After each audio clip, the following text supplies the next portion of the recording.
নমস্কাৰ সকলোকে।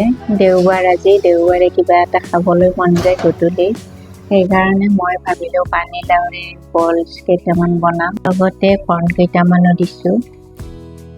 খাবলৈ সোৱাদ হয়, গধূলি চাহকাপ খুব ভালকৈ খাব পৰা যাব।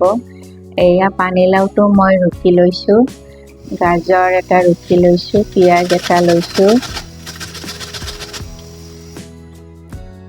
এয়া ভেজিটেবলখিনি ৰেডি কৰিলোঁ। এতিয়া জলকীয়া কেইটামান কাটি দিম আৰু পিঁয়াজৰ ঠাৰি কেইডালমান দিছোঁ।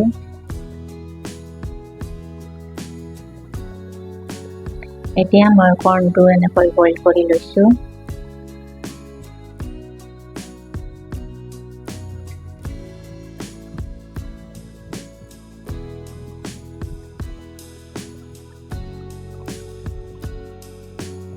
দেওবাৰে সকলোৱে ঘৰতে থাকে নহয়নে? কিবা এটা খাবলৈ মন যায় গধূলি, সেইকাৰণে মই ভাবিলোঁ কৰ্ণ আৰু পানীলাওৰে কেইটামান বল বনাওঁ। চাহৰ লগত খাবলৈ খুব ভাল লাগে। সদায় মিঠা খাবলৈ মন নাযায়, সেইকাৰণে মই নিমখীয়াটো বেছিকৈ বনাওঁ। এয়া চুজি একাপ দিছোঁ, 60 ml কাপ লৈছোঁ মই। বেচন 60 ml কাপেৰে দিছোঁ। পিঠাগুড়ি লৈছোঁ 60 ml। এতিয়া ভেজিটেবলখিনি মিলাই লৈছোঁ।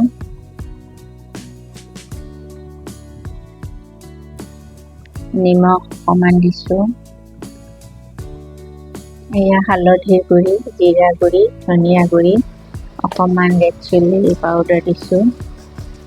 ভালদৰে সানি লৈছোঁ। পানী দিব নালাগে, পানীলাও পানীৰে পানীটো হৈ যাব। এতিয়া সৰু সৰু বল কৰি লওঁ। খুব সোনকালে ৰেডি হৈ যাব গধূলি স্নেক্সৰ কাৰণে। এতিয়া মই টাৱাত বেছি তেল নিদিওঁ, অলপ অলপ মচি দিছোঁ তেলটো। আগলৈ নতুন নতুন ভিডিঅ' পাবৰ কাৰণে মোৰ চেনেলটো ছাবস্ক্ৰাইব কৰিব নাপাহৰিব। লাইক কৰিব, কমেণ্ট কৰিব কেনেকুৱা হৈছে ৰেচিপিটো।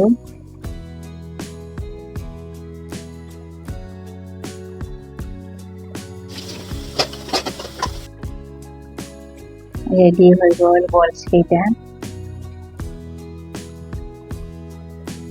খুব সোনকালে ৰেডি হৈ যায়, বনাবলৈও ইজি, খাবলৈও বহুত ভাল।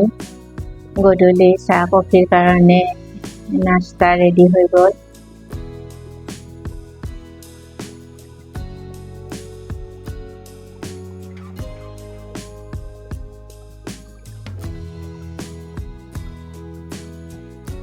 আজিলৈ আহিছোঁ দেই, নমস্কাৰ।